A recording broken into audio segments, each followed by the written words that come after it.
உங்க வீட்டு பணத்தை வச்சுட்டு இளையராஜாக்கு இப்போ விழா எடுக்கிறார். ரொம்ப முக்கியம் நாட்டில். யார் வீட்டு பணையா? கோடிக்கணக்கான பணம். அதுலயும் பாரு விஞ்ஞான ரீதியா அந்த விழாவை நடத்துது. விழா நடத்துறது யார் காசு? உங்க காசு.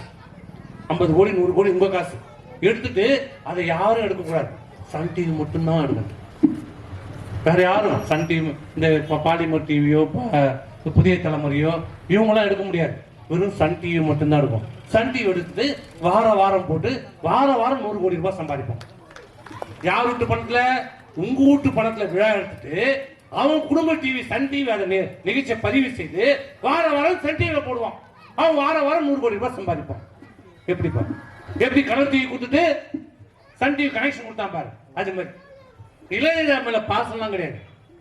இளையராஜா ஒரு கருவியை யூஸ் பண்ணிக்கிட்டான் சம்பாதிக்கிறதுக்கு, அவ்வளவுதான். இளையராஜா மேல பாசமா அதெல்லாம் ஒண்ணு. இதுதான் திமுக.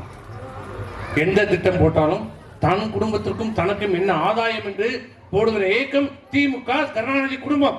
ஆனால் மக்களுக்காக சிந்தித்து திட்டங்களை நிறைவேற்றுகிற இயக்கம் அனைத்து இந்திய அண்ணா திராவிட முன்னேற்ற கழகம், எம்ஜிஆர் கட்சி, அம்மாவுடைய கட்சி, இரட்டை கட்சி.